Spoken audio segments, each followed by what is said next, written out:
Boa noite, pessoal. Hoje vamos estudar um pouco sobre teoria atômica e estrutura eletrônica dos átomos.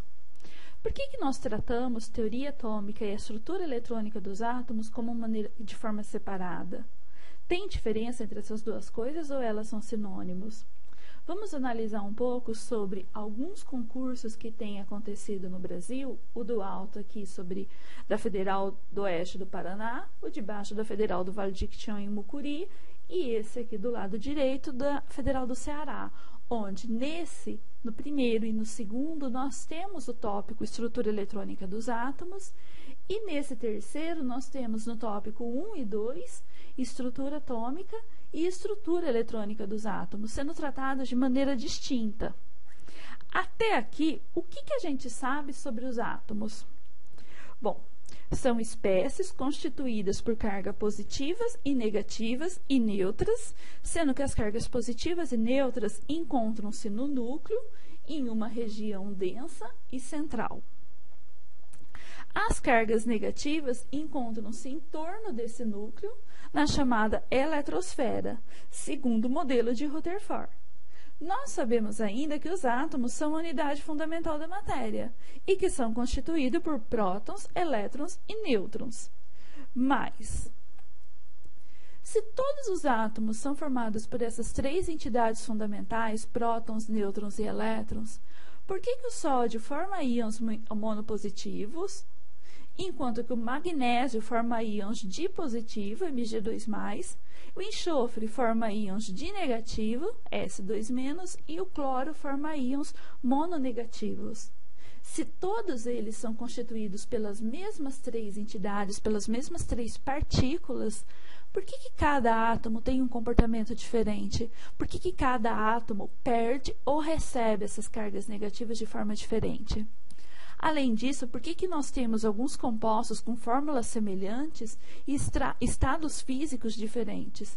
O cloro é um gás, o bromo é um líquido e o iodo é um sólido, mas todos eles estão no mesmo grupo da tabela periódica, têm o mesmo número de elétrons na camada de valência e formam os mesmos tipos de ligações químicas. Por que o gás carbônico CO2, consegue ser transportado e eliminado pela hemoglobina do sangue, sendo que o CO, o seu análogo, monóxido de carbono, mata por asfixia? A única diferença entre uma espécie e outra é um átomo de oxigênio a mais, porque é um comportamento tão distinto. Isso nos leva a sugerir que há muito mais do que prótons e elétrons orbitando em volta do núcleo do que a gente imaginava. Bom, vocês estudaram, vocês assistiram o vídeo sobre a saga do Prêmio Nobel e a evolução da teoria atômica e a sua relação com o desenvolvimento científico que foi desencadeado pela Segunda Guerra Mundial. Então, agora nós vamos aprofundar um pouco mais sobre esses conceitos. A primeira das coisas que nós vamos pensar são as dúvidas sobre o modelo de Rutherford, representado aqui nessa figura. Segundo Rutherford, o átomo era formado por um núcleo, onde continha as cargas positivas e neutras, e os elétrons orbitavam em volta desse núcleo semelhante aos planetas no sistema solar. Mas eu deveria esperar que o movimento desses elétrons deveria se tornar gradativamente mais lento, uma vez que esse movimento circular descrito pelos elétrons tenderia à perda de energia até que esses elétrons efetivamente parassem.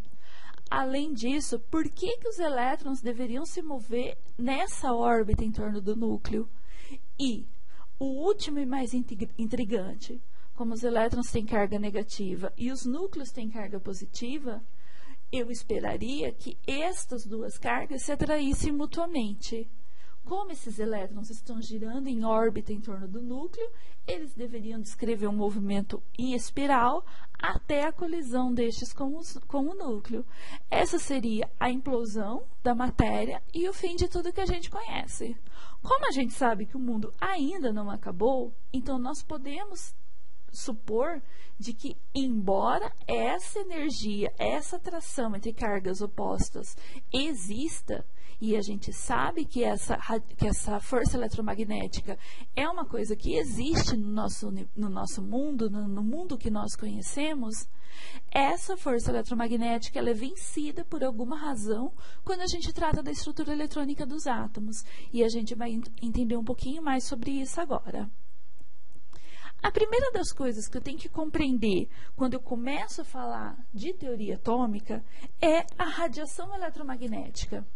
Se a gente considerar que átomos, elétrons são espécies invisíveis a olho nu, a gente pode supor que nós não conseguimos manipular essa matéria em escala atômica.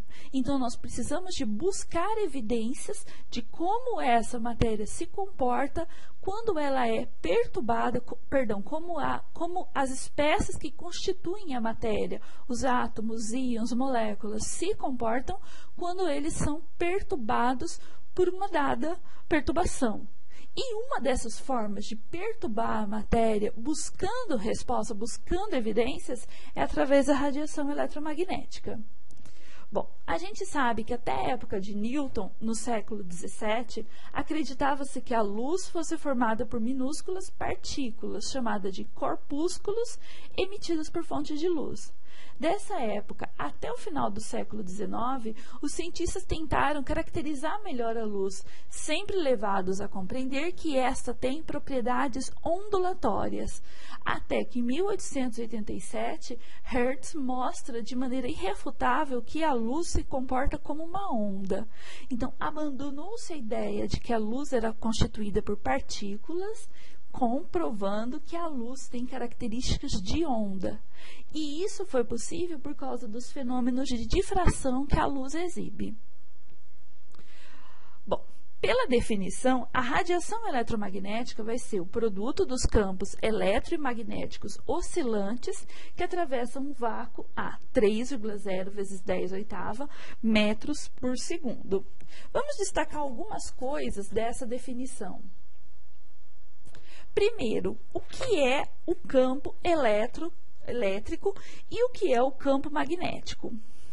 Cargas elétricas paradas e em movimento geram ao seu redor um campo de força conhecido como campo elétrico e campo magnético, respectivamente.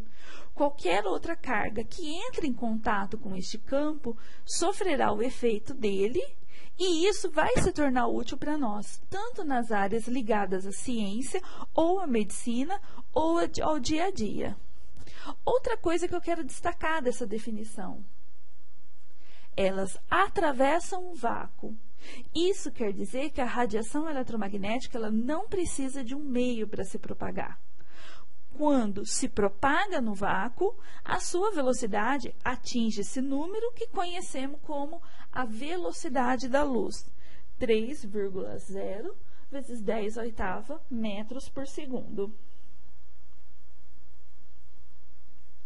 Note que a radiação não tem carga associada a ela, mas pode interagir com cargas por meio desses campos. Então, os campos elétrico e magnéticos, eles não exibem carga, mas eles interagem com espécies carregadas. Além disso, como todo movimento ondulatório, ele tem algumas características associadas às ondas, como comprimento de onda, frequência e velocidade. Todas as ondas têm um comprimento de onda característico e uma amplitude. O comprimento de onda é a distância entre dois máximos ou entre dois mínimos de uma onda. Ou, em outras palavras, como costumamos às vezes encontrar, é a distância entre duas cristas da onda. Isso nós chamamos de comprimento de onda e nós representamos por essa letra lambda. Além disso, a onda tem uma amplitude, uma altura dessa onda, que neste momento não é tão relevante para nós. E nós temos ainda um outro conceito envolvido, a frequência, representado pela letra grega nu, de uma onda, que é o número de ciclos que passam por um ponto em um segundo. Se eu estabelecer o meu ponto aqui, no final do slide, a cada 1 segundo, quantos ciclos completos passam por esse meu ponto, pelo observador. O número de ciclos completos é o que nós chamamos de a frequência daquela onda. E a velocidade de uma onda, V, diferente da letra nu da frequência, é dada por sua frequência multiplicado pelo seu comprimento de onda. Para a luz, a velocidade é igual à constante da luz. Então, nós temos agora uma relação bastante importante, que o comprimento de onda multiplicado pela frequência é igual à velocidade da luz. Vamos voltar um pouquinho nesse slide anterior. Nós temos, então, que quando uma onda apresenta um comprimento de onda muito grande, só 2 ciclos completos passaram pelo meu observador. Por outro lado, se o comprimento de onda é bastante pequeno, bastante estreito, nós temos um número maior de ciclos passando pelo meu observador. Ou seja, entre comprimento de onda e frequência, nós temos uma relação inversa. Quanto maior o comprimento de onda, menor o número de ciclos e, consequentemente, menor a frequência. E se a amplitude for a mesma, neste caso, nós temos amplitude diferente, nós temos 2 vezes a frequência, 2 vezes maior que o item A e a metade do comprimento de onda. E se nós temos amplitude diferente, nós temos mesma frequência, como esses 2 casos. A amplitude, neste momento, não nos é tão relevante. O que é mais importante para nós, neste momento, são as relações que existem entre o comprimento de onda e a frequência. E aí, vamos lembrar mais uma vez, comprimento de onda e frequência são relações inversamente proporcionais. Bom, voltando então nessa equação que nós já tínhamos apresentado, eu sei que o produto do comprimento de onda e da frequência vai ser igual a uma constante, e no caso da radiação eletromagnética, essa constante é a constante da velocidade da luz.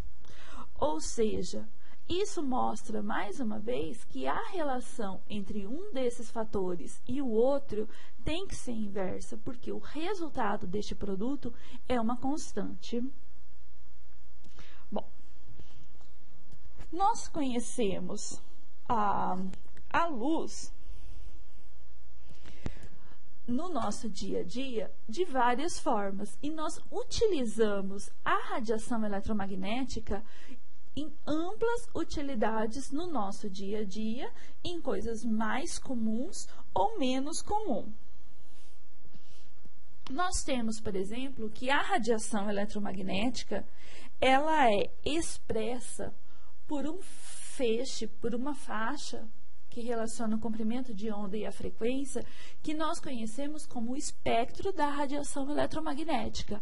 Neste espectro da radiação eletromagnética, nós temos todas as variações de comprimento de onda e todas as variações correspondentes de frequência, onde nós temos a luz que se apresenta na forma de raios gama, a luz com comprimento de onda que nós classificamos como raio-x, que nós classificamos como ultravioleta, a região do visível, a região do infravermelho, micro-ondas e as frequências de rádio.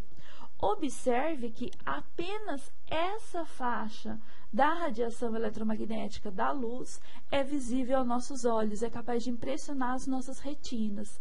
Toda essa região é invisível aos nossos olhos, ou seja, não é capaz de impressionar as nossas retinas e produzir uma imagem.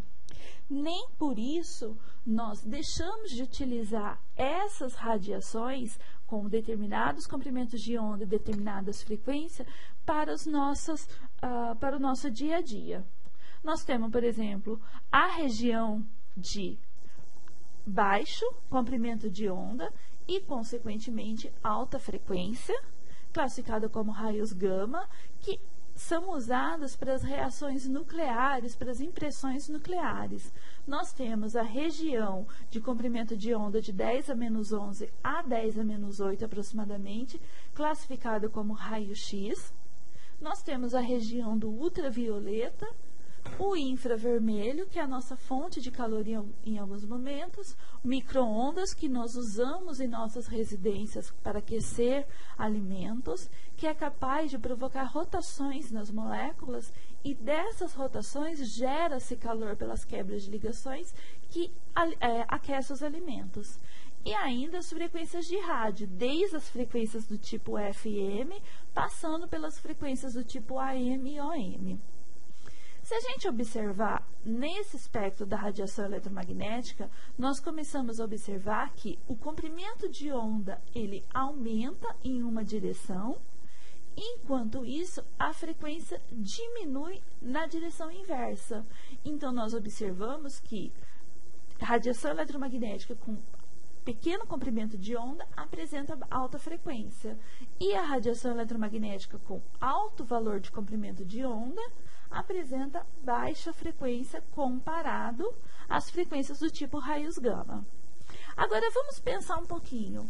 Qual dessas duas regiões a gente conhece como mais agressivas, como mais perigosas? Essa parte aqui das frequências de rádio ou essa parte aqui do raio-x? Ou vamos olhar para um espaço mais próximo da gente, do que a gente é acostumado a enxergar. Dessa faixa do visível, nós costumamos nos proteger da radiação infravermelho ou nós costumamos nos proteger da radiação ultravioleta? A nossa proteção vai sempre da radiação ultravioleta, assim como também nós não nos expomos a raio-x com frequência, enquanto que nós não nos preocupamos tanto com a radiação infravermelho, que é emitida, por exemplo, dos nossos controles remotos, do portão da televisão, assim como também a gente está sujeito a frequências de rádio que transitam próximos de nós. Então, nós compreendemos que essa região do espectro, nós entendemos ela como mais perigosas para a gente. Vamos abandonar essa ideia de periculosidade e vamos compreender essa região do espectro como uma região mais energética. Então, nós entendemos que a energia está associada à alta frequência e ao baixo comprimento de onda. Então, quanto maior a frequência da radiação eletromagnética, mais energética ela será. A gente vai guardar um pouquinho essa relação para a gente estudar ela um pouco. Bom, continuando nossas ideias, nós ainda sabemos em relação à radiação eletromagnética que corpos aquecidos emitem radiação eletromagnética. Nós utilizamos isso, por exemplo, quando nós fazemos uso das lâmpadas incandescentes. Essa radiação emitida depende da temperatura que o corpo está sujeito. Por exemplo, um filamento metálico aquecido a 1000 kelvins emite radiação principalmente na região do infravermelho, mas quando aquecido a 3000 Kelvin, a radiação emitida encontra-se na região do visível. E nós sabemos, portanto, que a frequência da radiação emitida vai variar conforme varia a temperatura. Mas como que eu explico esse fenômeno? Nós temos aqui, então, um rompimento entre a física moderna e a física quântica. Max Planck, ao abandonar Max Planck, ao abandonar a física clássica e propor explicações em nível quântico, propôs que a troca de energia entre a matéria e a radiação eletromagnética, ela vai ocorrer em quanta ou fótons, isto é, em pacotes de energia. Então, a troca de energia entre a matéria e a radiação eletromagnética, explicado lá pelo efeito fotoelétrico, por essa variação de frequência de acordo com a temperatura, ela ocorre sempre em pacotes de energia e não de forma contínua. Planck focalizou sua atenção nos átomos do corpo negro, que oscilam muito rapidamente.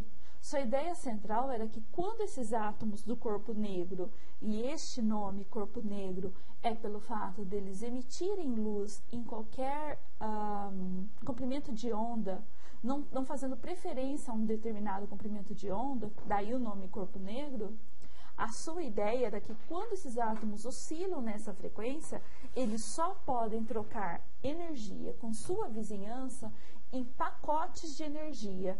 E esse pacote tem a magnitude igual a H nu. Ou seja, a energia vai ser proporcional à frequência. E quem vai dar essa proporcionalidade vai ser um número constante, chamado de constante de Planck, que tem o valor de 6,626 vezes 10 a menos 34 joule por segundo.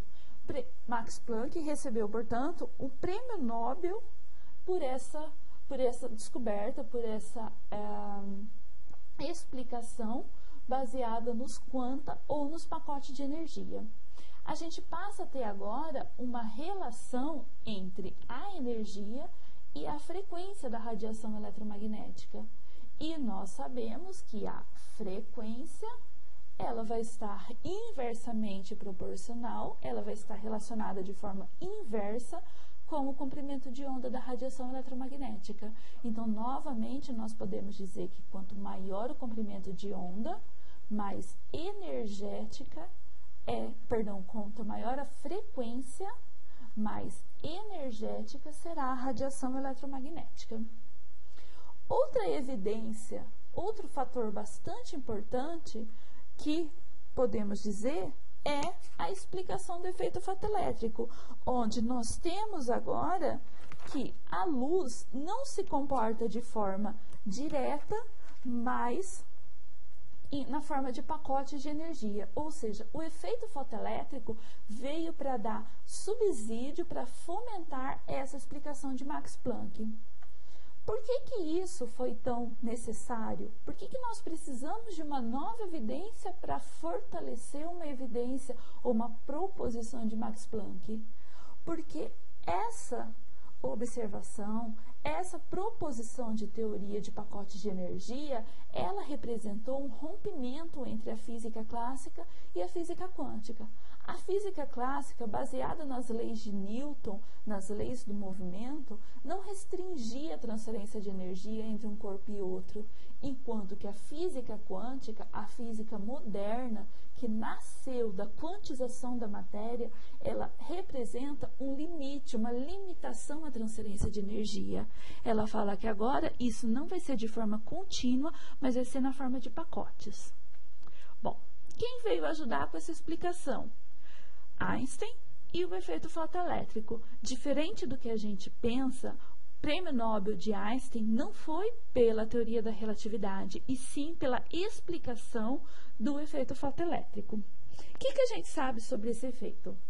Ele consiste na injeção de elétrons de um metal quando sua superfície é irradiada com radiação eletromagnética.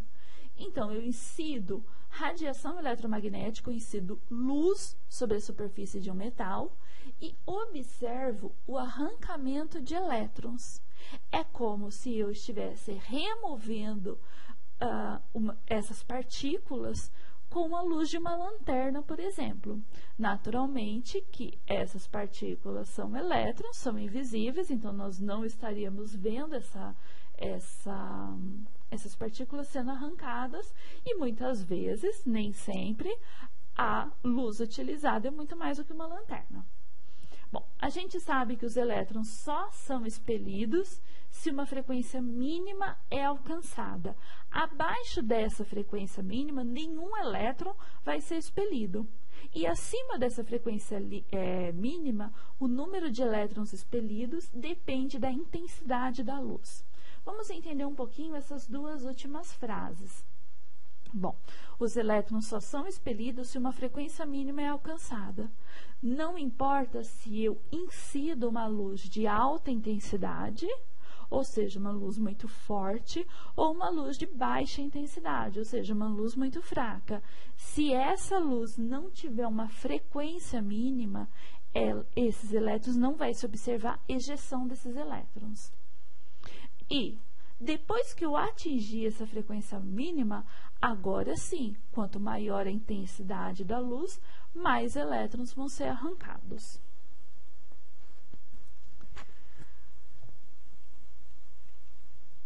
Além disso, a gente sabe que nenhum elétron vai ser ejetado até que a radiação tenha essa frequência acima de um determinado valor, e esse valor vai variar de acordo com o metal. Nós chamamos esse valor de frequência de função trabalho, ou seja, para que os elétrons sejam removidos, nós temos que fornecer energia para executar esse trabalho, e essa energia é fornecida através da frequência da radiação incidente. Porque também ela tem que vencer a força de atração destes elétrons com o núcleo desse metal. Os elétrons são ejetados imediatamente, por menor que seja a intensidade da radiação, e a energia cinética dos elétrons ejetados aumenta linearmente com a frequência da radiação incidente.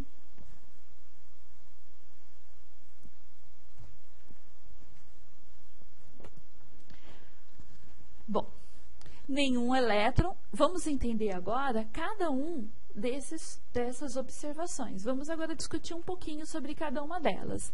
Nenhum elétron vai ser ejetado até que a radiação tenha frequência acima de um determinado valor, que é característico do metal. Os elétrons do metal, eles possuem uma energia necessária para serem retirados, porque esses elétrons têm a força de atração do núcleo. Eles, embora estejam em uma camada distante, ou seja, a tendência dos metais é perder esses elétrons com facilidade, mesmo assim eles sofrem atração do núcleo, então eles precisam de energia para serem removidos, ou seja, para serem arrancados do campo de atração desse núcleo. Se a energia do fóton, quando a radiação colide com os elétrons do metal, for menor do que a necessária para remover os elétrons, o efeito fotoelétrico não vai ocorrer, independente da intensidade da radiação. Agora, se a energia for suficiente, quanto maior a intensidade da radiação, mais elétrons são ejetados. Ou seja, se eu incidir um fóton, ou seja, uma radiação de baixa intensidade, uma luz fraca com um fóton, vai ter o arrancamento de um elétron. Se essa incidência de luz for de 2 fótons, eu tenho 2 elétrons sendo arrancados, 3 fótons, 3 elétrons ou mais sendo arrancados. Os elétrons vão ser ejetados imediatamente, por menor que seja a intensidade da radiação. E a energia cinética dos elétrons ejetados aumenta linearmente com a frequência da radiação incidente. Nós temos que a energia do fóton, ou seja, a energia da radiação eletromagnética incidida sobre o metal, vai ser igual a comprimento de onda e a frequência. Então, quanto maior a frequência, comprimento de onda não, constante de Planck e a frequência. Então, quanto maior a frequência, maior a energia. Se maior a energia, maior a transferência de energia que eu tenho na superfície do metal e, consequentemente, maior a energia cinética desse elétron arrancado. Einstein propôs, então, que a explicação do efeito fotoelétrico estava baseado nos quanta de energia de Max Planck. Ele propôs que um elétron só pode ser expelido se o metal receber uma quantidade de energia mínima do fóton durante a colisão. Assim, a frequência da radiação deve ter um valor mínimo para que os elétrons sejam ejetados, e essa frequência mínima vai depender do metal. Vamos de novo. Quando a gente fala em frequência, nós estamos relacionando, pela teoria de Planck, com energia. Então, falar que eu tenho uma frequência mínima significa dizer que eu tenho que ter uma energia mínima para remover o elétron. Se o fóton tem energia suficiente, a cada colisão observa-se a ejeção imediata de um elétron. Bom, essa explicação do efeito fotoelétrico rendeu um dos 3 artigos de Einstein e o prêmio Nobel por essa explicação baseada nos quanta de energia. A transferência de energia sobre o comportamento da matéria, não agora em termos da física clássica, mas em termos da física quântica. E isso vai ser bastante relevante tanto para o mundo das partículas quanto para o mundo das ondas. A primeira das coisas que Louis de Broglie se pergunta foi: se a radiação eletromagnética, que sempre foi representada como onda, tem um caráter dual, ou seja, tem um comportamento tanto de partícula quanto de onda, será que a matéria que desde a época de Dalton tem sido considerada partícula também não possui essa dualidade? Espera aí, Márcia, você não falou ainda de partícula-onda. O efeito fotoelétrico e sua explicação nos dá a entender de que a luz ela se comporta como partículas com energia suficiente para remover partículas que são os elétrons. Por outro lado, nós também sabemos, desde a época de Hertz, que a luz tem um comportamento de onda.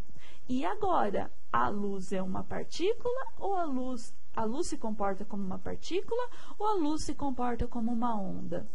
Então, é proposto uma nova explicação, onde a luz apresenta uma dualidade. Ela apresenta um comportamento tanto como partícula quanto como onda.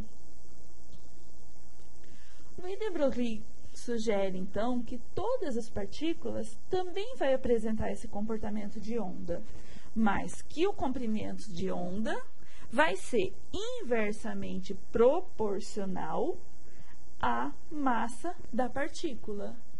Então, nós temos que todas as partículas elas vão ter propriedades de onda, mas esse comprimento de onda, ou seja, aquela distância entre 2 máximos, ele vai ser inversamente proporcional à massa da partícula e à sua velocidade.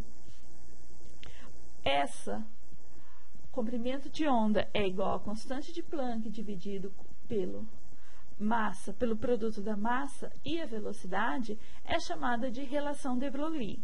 Como esse produto massa-velocidade é conhecido como momento linear P de uma partícula, essa expressão ela é escrita de uma forma mais simples.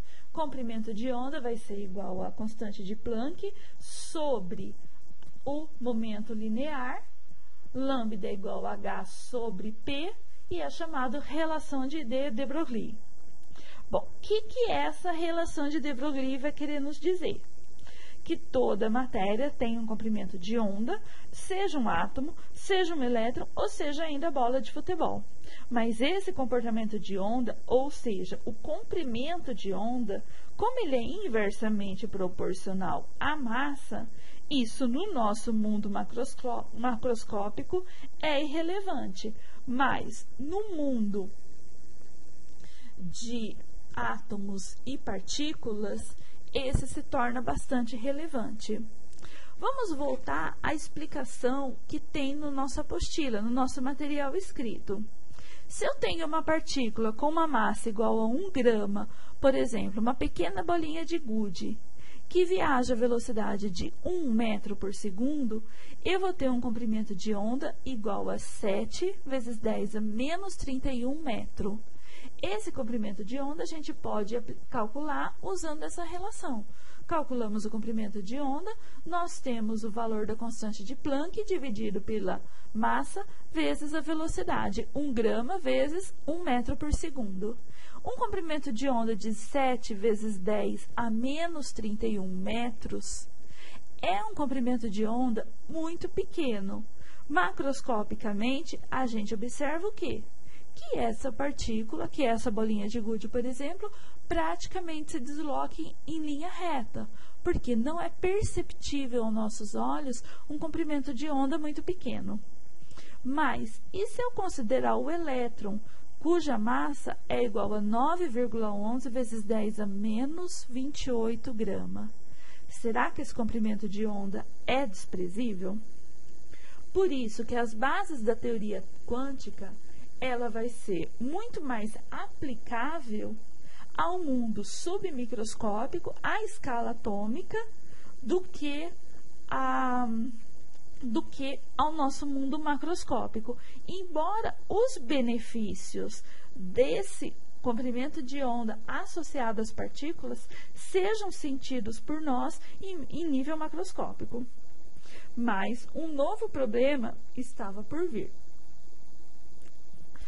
Se eu tenho que a matéria e a radiação eletromagnética se comporta tanto como onda, apresenta características tanto como onda, tanto como luz, partícula, perdão, nós eliminamos a possibilidade de descrever com precisão a posição e o momento linear de uma partícula. Se eu sei a posição, se eu sei o momento linear, eu não posso descrever a trajetória da partícula e vice-versa. É como se nós observássemos as bolas em um jogo de bilhar. Se, quando a tacada inicial atinge o conjunto de bolas no centro da mesa de bilhar, e eu fotografo esse movimento com câmera cuja abertura da objetiva é bastante lento, eu tenho então uma vaga imagem da trajetória que essas bolas vão descrever, mas eu não sei qual que é a posição dessas bolas em um dado momento. Eu sei então que uma dessas bolas está neste caminho, mas se ela está aqui, aqui ou aqui, eu não posso descrever com precisão, porque eu tenho a ideia da velocidade da bola.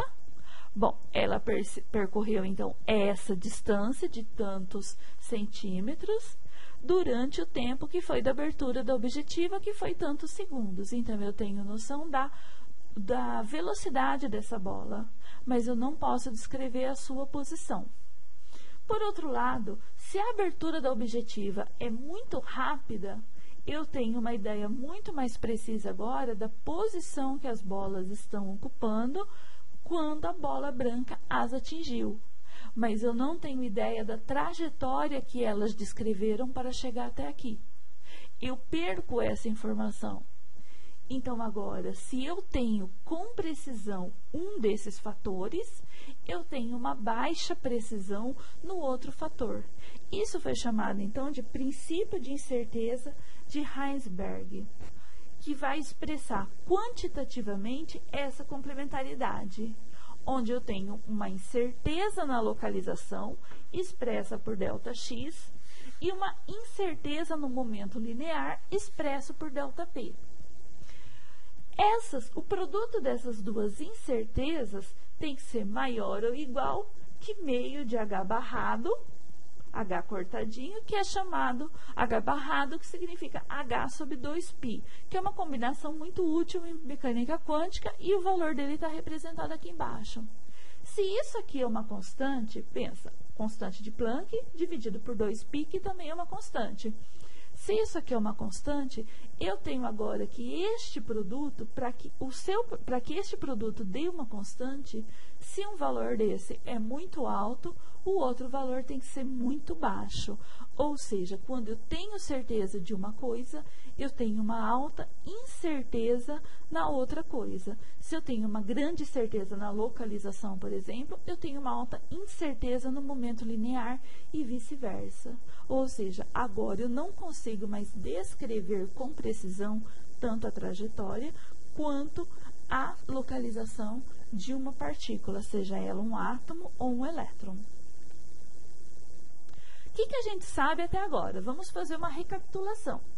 Que átomos são feitos de partículas positivas, negativas e neutras, que tanto a luz quanto a matéria têm um comportamento dual de onda e de partícula, que a energia da partícula e ou da radiação eletromagnética ela pode ser calculada através do comprimento de onda associado ao movimento dessa partícula ou dessa radiação eletromagnética. E a energia, portanto, vai ser quantizada, sendo transferida aos pacotes, chamadas de fótons ou quanta. E, além disso, eu não consigo determinar com precisão a posição e a trajetória de uma partícula. Quando eu tenho uma grande precisão em uma dessas informações, a imprecisão na outra vai ser muito grande. Bom, o átomo moderno, então, vai ser formulado por Bohr, vai ser proposto, o nascimento da explicação do átomo moderno vai ser proposto por Bohr, baseado em todos esses conceitos que nós estudamos anteriormente. E, para iniciar a discussão do átomo moderno, eu coloquei aqui a imagem, ou várias imagens, de fogos de artifício. Ou seja, uma imagem bastante linda, e aí eu me pergunto, o que isso tem a ver com o átomo moderno? Tem tudo a ver com o átomo moderno, porque a proposição inicial para que Bohr fundamentasse sua explicação de como que ocorre o átomo moderno se deu através de um experimento chamado teste de chama ou espectro de raias, que é muito ligado às cores emitidas pelos átomos quando, por exemplo, incendiados nos fogos de artifício. Bom, um dos experimentos que nós costumamos fazer é o aquecimento em chama de vários metais, de várias substâncias formadas por metais, geralmente metais alcalinos terrosos. Nesse caso aqui, eu tenho uma imagem que representa um teste de chama, onde várias chamas azuladas, quando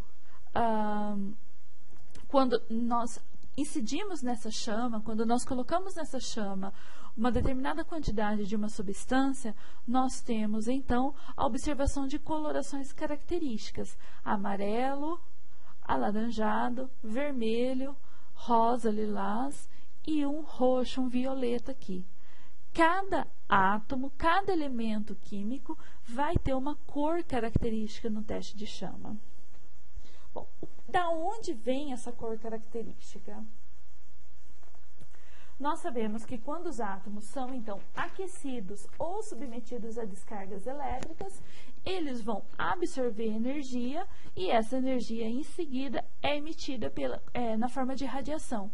Isso já era conhecido desde a época do começo do século XX, em torno de 1900, e é conhecido como, esse espectro obtido é conhecido como espectro de raias, porque diferente do espectro da luz branca, que vai emitir todos os comprimentos de onda, chamado também de espectro contínuo, esse espectro de raia apresenta apenas algumas linhas, e cada átomo vai ter um espectro de raia típico, formado por uma série de linhas com comprimento de ondas característico. Aqui nós temos a representação do espectro de raias do átomo de hidrogênio, do átomo de hélio, do átomo de neônio e do átomo de mercúrio. Diferente do espectro da radiação eletromagnética, aquele que a gente viu lá nos slides anteriores, esse espectro apresenta apenas algumas linhas marcadas, o que deveria ser toda uma faixa que vai desde o violeta até o vermelho, passando pelo azul, pelo verde, amarelo, laranja e assim por diante. Agora nós temos apenas algumas linhas. O que isso quer dizer? Por que nós temos, então, apenas algumas linhas? E por que nós temos que cada espectro vai mudar de acordo com o elemento químico? Nós temos, então, aqui uma diferenciação. Quando a luz branca é decomposta por um prisma, por exemplo, nós temos, então, um espectro contínuo, onde a luz se desdobra em seus vários comprimentos de onda, que vão desde o vermelho até o violeta. Quando esse espectro contínuo atravessa uma solução ou uma dada substância, nós podemos ter dois tipos de espectro. Aquele espectro de emissão, que vai conter apenas os comprimentos de onda que foram absorvidos pela substância que o espectro contínuo atravessou, ou ainda o espectro de absorção, que vai ter todos os comprimentos de onda menos as frequências específicas que aquela substância absorveu. Então, nós temos, então, que quando essa luz com vários comprimentos de onda e, consequentemente, várias frequências atravessa uma dada substância, partes desse espectro é absorvido por essa substância, é utilizado por essa substância. Se nós estivermos medindo apenas o que a substância devolveu depois, nós temos o espectro de emissão, e se nós estivermos medindo tudo que foi incidido menos o que a substância utilizou, nós temos então o espectro de absorção. Bom, o que Bohr então propôs para explicar esse espectro de emissão e de absorção? O que Bohr propôs para explicar por que determinados átomos absorvem, por que eles usam, por que eles pegam determinadas frequências e não todo o contínuo do espectro da radiação eletromagnética. Sua explicação foi proposta nos pacotes de energia que vêm desde seus precursores, dos estudos anteriores. E, baseado nisso, Bohr propõe a equação de Heisenberg, que possibilita calcular o comprimento de onda das raias vermelha, azul e verde na região do visível para o espectro do átomo de hidrogênio. E aí ele propõe que o inverso do comprimento de onda vai ser igual a uma constante, que ele chama de constante de Heisenberg, dividido por 1 sobre 2 ao quadrado menos 1 sobre n ao quadrado, sendo que n vai ser um número inteiro associado a cada raia e r vai ser uma constante chamada de constante de Heisenberg, cujo valor é 1,09 vezes 10 a sétima metro a menos 1. Quando eu substituo esse valor de n por números maior ou igual que 2, ele conseguiu calcular com uma precisão bastante significativa o comprimento de onda que seria observado para o espectro de raias do átomo de hidrogênio. Então, se eu substituo valores igual a 3, a 4 e a 5 nesse valor de n, nessa expressão, o resultado do comprimento de onda vai ser igual a 656, 486, 434, que vai ser igual às linhas observadas no espectro de raias do átomo de hidrogênio.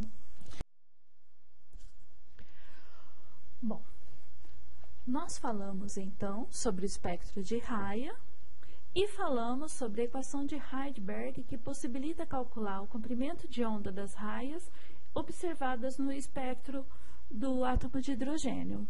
Vamos agora voltar um pouco nas dúvidas que nós colocamos lá no começo sobre o átomo de Rutherford e as respostas que Bohr agora propõe, baseado tanto no espectro de raias quanto nos experimentos anteriores. Bom, a gente tinha uma dúvida de que o movimento dos elétrons deveria se tornar gradativamente mais lento. Bohr propõe que um elétron ele não vai emitir energia enquanto permanecer numa mesma órbita e, portanto, o seu movimento não deve desacelerar. Enquanto o elétron estiver naquela órbita, o seu movimento ele não transfere, não troca energia com o meio e, portanto, o seu movimento não deve desacelerar. Outra das nossas dúvidas era de que, como o núcleo e o elétron apresentam cargas elétricas opostas, eles deveriam atrair-se mutuamente, onde a gente deveria esperar um movimento em espiral dos elétrons até a colisão deste com o núcleo. Bohr propõe de que, para que um elétron permaneça em sua órbita, a atração eletrostática entre ele e o núcleo deve ser igual à força centrífuga que tende a o afastar do núcleo, o elétron de sua órbita. Então, o elétron está em movimento, girando. Esse movimento é bastante alto e essa velocidade de rotação é bastante alta. Então, dessa velocidade de rotação, o elétron tende a ser arremessado para longe do núcleo devido às forças centrífugas. Por outro lado, nós temos a atração eletrostática entre esse elétron e o núcleo. Então, quando essas duas forças são iguais, isso faz com que o elétron permaneça em sua órbita, não se afastando dela, como seria de esperar pela força centrífuga, e nem sendo atraído pelo núcleo, como seria de se esperar pela atração eletrostática. Além disso, Bohr responde ao nosso outro questionamento. Por que os elétrons deveriam se mover numa órbita em torno do núcleo? E aí ele dá a ideia de quantização da matéria, falando com que cada uma dessas órbitas que foi calculado lá pela equação de Heisenberg, que nós demos n igual a 3, 4, 5, assim por diante, esses valores, na verdade seriam níveis de energia que estariam associados a um número adimensional 1, 2, 3. Então, é como se fossem camadas de energia em torno do átomo. Quando o elétron está na sua camada de menor energia, ele está no seu estado estável. Ele pode passar de uma camada 1 igual para 2, 2 para 3 e assim por diante, e quando ele passa de uma camada ou outra, ele irradia ou absorve energia. Se ele se move para camadas de maior número, 1 para 2, 2 para 3, ele precisa de absorver energia, porque ele está se afastando do núcleo, ele precisa de receber energia para que se afaste do núcleo. E quando ele retorna para o seu estado de menor energia, ou seja, decai da raia 3 para 2, 2 para 1 e assim por diante, ele emite essa energia. Ele reformula, então, a equação de Heisenberg como relacionando a energia com esse número inteiro adimensional, que ele dá valor de 1, 2, 3 e assim por diante, relacionado ainda com a constante de Heisenberg, a constante de Planck e a constante de velocidade da luz. Então, agora ele associa energia a essas órbitas que ele reconhece como estados energéticos que o elétron ocupa na eletrosfera. Ele recebe o prêmio Nobel por essa formulação do modelo atômico que explica o espectro de raias.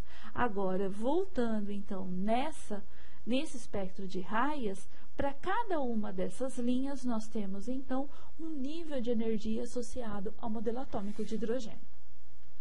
Bom, outros cientistas calculam então os valores, criando o que nós chamamos de série de Lyman, de Balmer, de Paskin, de Brackett e assim por diante, onde cada uma dessas séries calculam os valores observados na região do ultravioleta, do visível ultravioleta, do infravermelho e assim por diante, para o átomo de hidrogênio.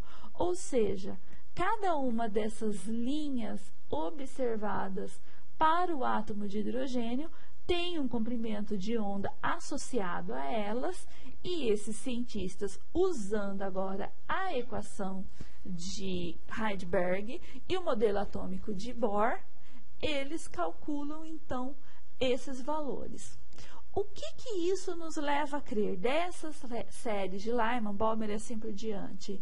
Que agora o elétron só ocupa estados quantizados de energia. Então, eu tenho estados que são de baixa energia, sinônimo de estabilidade, onde o elétron pode ocupar. Entre dois níveis de energia, eu não tenho estados permitidos. Então, quando o átomo absorve energia, ele só pode pular daqui, do nível 1 para o nível 2, do nível 1 para o nível 3, do nível 1 para o nível 4, do nível 1 para o nível 5 e assim por diante. E a esse comprimento de onda associado a essa diferença de energia, a esse salto, nós temos então a série de Lyman, e isso é observado lá na região do ultravioleta, com comprimento de onda característico na região do ultravioleta. Bom, o que isso quer dizer, então? Que para que o elétron passe de um nível ao outro, eu não posso dar meio pacote de energia, e sim um valor específico de energia referente à diferença entre este nível 1 e este nível 2, entre o nível 1 e o nível 3 e assim por diante. Nós temos agora que a energia do átomo ela está quantizada, ou seja, ela existe na forma de pacotes discretos de energia e não continuamente, como nós esperaríamos pela física clássica. Esses números igual a 1, 2, 3, 4, nós então chamamos de número quântico e reconhecemos ele como os níveis energéticos que um elétron pode ocupar em um átomo. Qual é o problema do átomo de Bohr? Por que o nosso modelo atômico não é conhecido, então, como modelo atômico de Bohr? Porque ele só explica o átomo de hidrogênio. Além disso, ele vai marcar uma trajetória precisa, ou seja, o elétron está nessa região, que contraria o princípio de incerteza. O átomo de Bohr, relembrando, então, ele diz que o núcleo é formado pelas cargas positivas e os elétrons estão ocupando as órbitas de n igual a 1, n igual a 2 e n igual a 3. Lembrando que estes números foram atribuídos por Bohr nessa equação, ou seja, ele estabeleceu o valor de n. E agora nós temos que o elétron ocupa essa órbita. Relembrando, a gente sabe que átomos, elétrons são descritos tanto como partícula quanto como onda, e nós sabemos ainda que a gente não pode descrever com precisão a posição e energia do átomo, pois quando se sabe bem uma dessas características, a outra é desconhecida. Além disso, o orbital em um átomo corresponde a uma energia permitida para um dado elétron. O que foi proposto, então, para isso? Que essas partículas, se elas se comportam como ondas, eu não posso esperar que elas se movam como objetos pontuais que se movem em trajetórias precisas. Vamos lembrar que, quando uma partícula se comporta como onda, eu não posso descrever com precisão a sua trajetória. E no modelo de Bohr, o elétron se move em uma órbita circular perfeitamente conhecida, ou seja, seria possível determinar tanto a posição quanto a velocidade do elétron em torno do núcleo. Assim, pela mecânica quântica e pelo princípio de incerteza de Heisenberg, é impossível conhecer simultaneamente com absoluta exatidão a posição e a velocidade de uma partícula como elétron.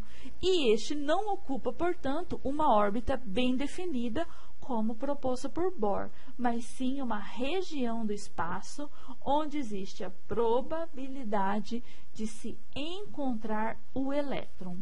Essa, então, vai ser a palavra-chave para o que nós vamos estudar daqui para frente e para o que nós vamos compreender como modelo mecânico quântico ou o modelo do átomo moderno. E o que vai nos dar essa probabilidade é algo que nós vamos chamar de função de onda. Schrödinger calculou, então, qual seria a probabilidade de se encontrar o elétron em uma dada região do espaço a uma distância r do núcleo. O que ele usou para calcular essa probabilidade de se encontrar elétron em uma dada região do espaço é o que nós chamamos de função de onda, que vai ser uma função que varia com a posição, tal como uma função matemática que nós conhecemos. Só que a função de onda, como uma função senoide, ela vai se comportar de forma a depender a variar de acordo com a distância do núcleo. E no desenvolvimento com a distância do núcleo e com a posição, com a sua posição no espaço. No desenvolvimento da sua teoria atômica, Schrödinger resolveu essa equação, que é a chamada equação de função de onda, onde eu tenho derivadas em função de x, derivadas parciais em função de x, em função de y, em função de z, valores de constante e da massa do elétron, e ainda E e V. O resultado dessa função de onda tem que ser igual, dessa equação tem que ser igual a zero. Schrödinger recebeu, então, o prêmio Nobel pelo cálculo dessa função de onda. Bom, precisamos de impor algumas condições para que essa equação seja resolvida. Ou seja, esse resultado deve dar uma função finita, contínua e gerar um único resultado. Quando a gente coloca, então, essas condições para a resolução da função de onda, essas imposições, nós chegamos que apenas alguns valores vão satisfazer essa igualdade. Ou seja, eu só tenho apenas alguns valores de energia que levam a uma solução fisicamente aceitável. Isso vai implicar, então, que o elétron só pode ocupar alguns valores de energia. Ou seja, agora, pelo cálculo da função de onda, eu digo que o elétron encontra-se em estado quantizado, ou seja, ele não pode ocupar estados intermediários, posições intermediárias no espaço, e sim apenas algumas posições fixas no espaço. Agora, eu tenho então que a quantização, ela é um resultado da função de onda, da equação de Schrödinger, e não um número imposto, 1, 2 ou 3, como nós tínhamos no modelo atômico de Bohr. Para nós, a função de onda, esse resultado da função de onda, ela não vai ter um significado físico, a não ser que a gente calcule a probabilidade de se encontrar o elétron em uma dada região do espaço, que isso vai ser dado pelo quadrado, pela integral do quadrado da função de onda, derivando em relação a x, em relação a y, em relação a z. E o resultado dessa equação tem que ser igual a 1, ou seja, a probabilidade de eu encontrar o elétron de menos infinito até mais infinito tem que ser igual a 1, ela não pode ser igual a 0. Diversas funções de onda, ou seja, eu posso obter vários resultados designados como φ1, φ2, φ3 e assim por diante, sendo possíveis, que cada uma vai ter uma energia correspondente igual a E1, E2 e E3. Essas soluções, as infinitas soluções dessa integral, eu posso agrupar em grupos e cada grupo dessa integral, dessa função de onda, vai representar um orbital em analogia às órbitas de Bohr. Escolheu-se a ideia de orbital para tirar essa ideia de trajetória precisa e sim da ideia de uma região do espaço com probabilidade de encontrar elétron. Bom, eu posso dizer então que as órbitas, as ondas da matéria, dos estados de energia permitidos são chamados de orbitais. Esse nome foi escolhido para sugerir algo menos definido do que uma órbita e também considerar a natureza ondulatória do elétron, que descreve esse movimento de onda. E para resolver a equação de Schrödinger de um elétron num espaço tridimensional, é necessário introduzir 3 números inteiros, os números quânticos n, l e m. Esses números quânticos eles só vão poder assumir certas combinações de valores para que a resolução da equação de Schrödinger atenda àquelas imposições que nós colocamos anteriormente. Então, para descrever a localização dos elétrons, eu utilizo os chamados números quânticos, que são todos inteiros, mas os seus valores eles não podem ser escolhidos aleatoriamente. Eles são valores que não foram criados pelos cientistas e são resultado do cálculo da função de onda, da resolução da função de onda e da resolução da equação de Schrödinger. Eles vão aparecer, então, como uma consequência natural da teoria e não impostos como nós tínhamos o número quântico 1, 2, 3 para o átomo de Bohr. Nós temos 3 números quânticos, então. O primeiro número quântico principal, conhecido como N, é o fator principal na determinação da energia de um elétron e é também uma medida do tamanho do orbital. Quanto maior o valor de N, maior o orbital. Nós temos ainda o número quântico de momento angular. Ele vai ser dependente do valor de N, ou seja, ele vai assumir valores que dependem do valor de N. Se N igual a 1, L igual a 0. Se N igual a 2, L pode ser 0 ou 1. Se N igual a 3, L pode ser 0, 1 ou 2, e assim por diante. E cada valor de N vai corresponder a um tipo de orbital com um formato característico. E, por fim, nós temos o número quântico magnético, o ML, que vai determinar apenas em qual orbital dentro de uma subcamada o elétron pertence. E esses orbitais dentro de uma subcamada, eles vão se diferir pela orientação no espaço e não pela sua forma. Então, agora eu tenho um número quântico que vai relacionar a energia e o tamanho do orbital, outro número quântico que vai relacionar o formato que esse orbital assume e um terceiro número quântico que vai relacionar a orientação no espaço que cada um desses orbitais de formato diferente vai assumir. Ou seja, cada um destes números quânticos depende do anterior. Para resolver a equação de Schrödinger, é mais fácil nós fazermos essa transformação do sistema de coordenadas cartesianas, x, y, z, por coordenadas polares. Fazendo essa transformação, a equação passa a ter, então, o formato de que a função de onda φ vai depender da função r em função de r minúsculo, da função θ em função de θ minúsculo e da função Qi em função de Qi minúsculo, onde R é uma função que vai depender da distância do núcleo, ou seja, depende apenas de NL. Aqui está Q, mas é essa parte central, o φ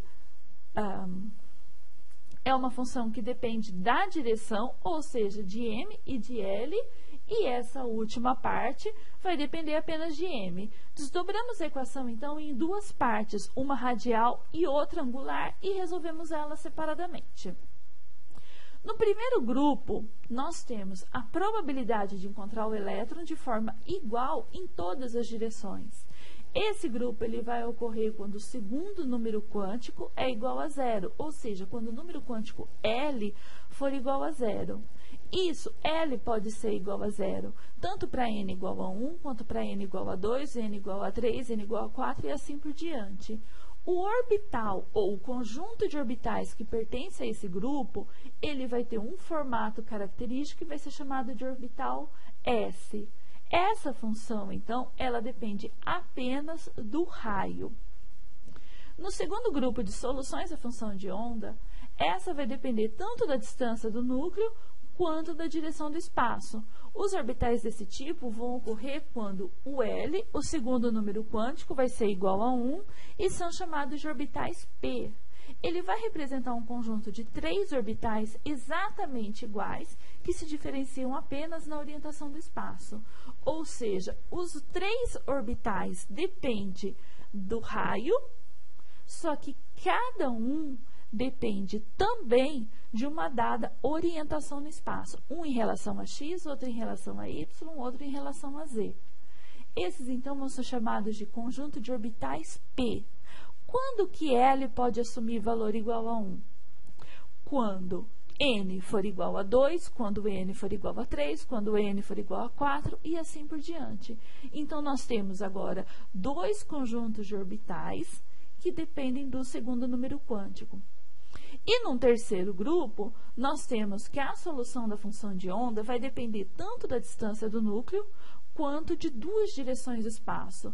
Então, agora, essa função de onda, ela vai ser uma função que depende da direção do núcleo, mas depende de duas direções do espaço simultaneamente. Os resultados geram o que nós chamamos de orbitais D, e esses possuem valor de L igual a 2. Serão 5 orbitais degenerados, ou seja, de mesma energia, mas com diferentes orientações no espaço. E aí a gente pensa, há um quarto grupo de solução, há um quinto grupo de solução, nós às vezes não conseguimos expressar o resultado, o cálculo dessa equação para esse quarto ou esse quinto grupo de solução da equação de Schrödinger. E essas soluções, neste momento, ela não nos é tão relevante. Por quê? O gráfico da função de onda versus o raio, ela não tem uma interpretação com significado físico para a gente. Então, nós temos aqui na linha cinza mais clara o gráfico da função radial φ versus R. ela não tem um significado físico para a gente, mas quando eu uso a densidade de probabilidade que é dado pelo quadrado do módulo de φ, eu obtenho agora em preto a região do espaço que apresenta nós, ou seja, onde a função é zero, e a região com a maior probabilidade de se encontrar um elétron. Bom, lembrando aqui dessa parte inicial, nós temos que a integral da função de onda, a integral do quadrado da função de onda em relação a x e yz vai me dar a área onde eu tenho probabilidade de encontrar o elétron no espaço de menos infinito a mais infinito. Então, essa área pode ser traduzida nesse gráfico, onde agora eu passo a ter as regiões com probabilidade de se encontrar o elétron, com maior probabilidade de se encontrar o elétron. E a região onde toca o eixo R, eu tenho, então, os nós, ou seja, onde a função é zero e onde eu não tenho probabilidade de encontrar o elétron. Se eu tomar o primeiro caso, a função 2S, eu passo a ter, então, perdão, a 2S, essa linha preta mais escurecida, eu passo a ter, então, uma menor região com probabilidade de encontrar elétron. Eu tenho, então, uma região nula e eu passo a ter, então, uma segunda região com alta probabilidade de se encontrar o elétron.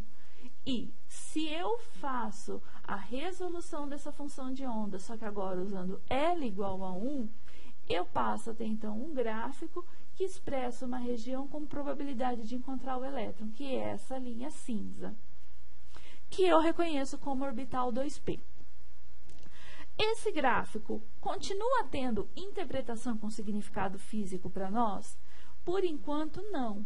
Mas a gente sabe que a forma desses gráficos pode ser expressa em um formato tridimensional, onde nós consideramos uma superfície limite, que agora nós reconhecemos como o formato dos orbitais. Dessa superfície limite, então, ela não é uma casca impenetrável, aonde eu tenho os elétrons confinados naquela região. Eu tenho, então, uma região com probabilidade de se encontrar o elétron, e essa probabilidade de se encontrar o elétron diminui à medida que eu afasto do núcleo. Pode ver a probabilidade de se encontrar o elétron aqui nessa região muito mais clara, ela é praticamente nula, comparado à região próxima ao núcleo. Vamos voltar nessa figura?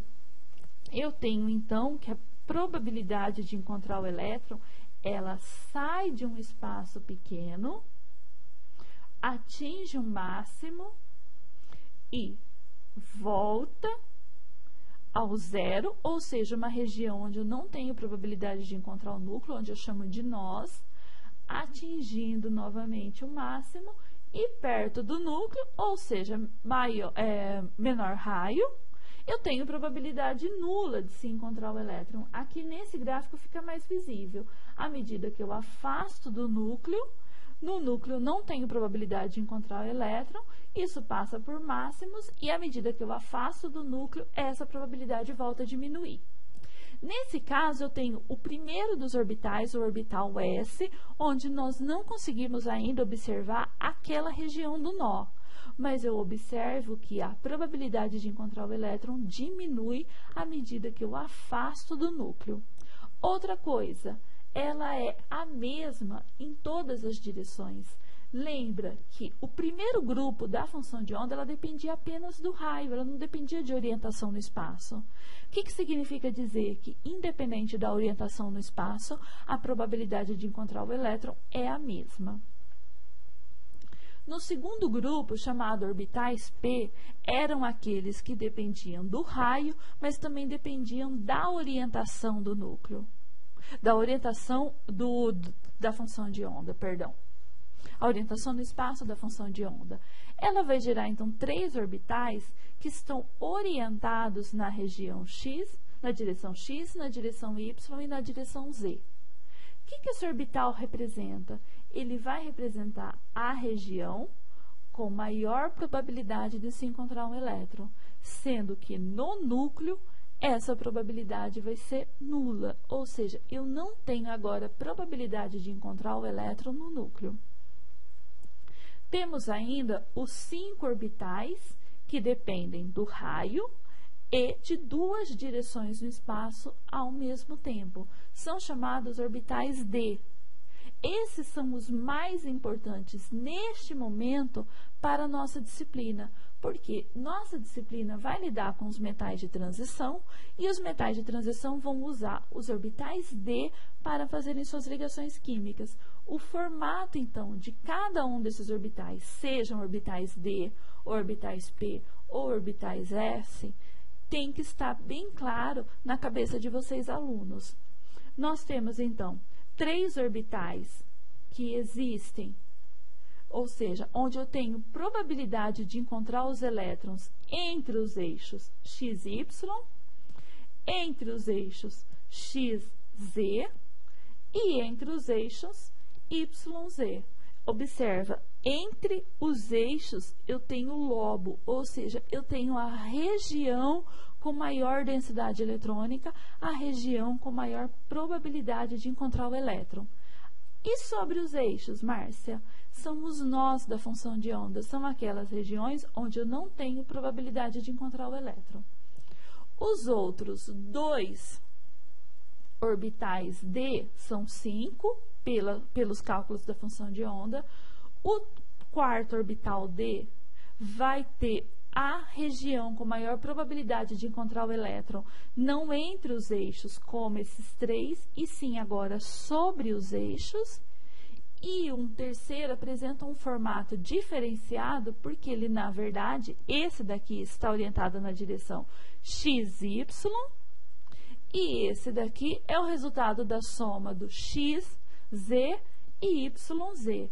Ele vai ser chamado, então, de orbital DZ2, onde ele tem densidade eletrônica sob o eixo Z e um anel que cobre toda a direção do eixo da região do plano XY.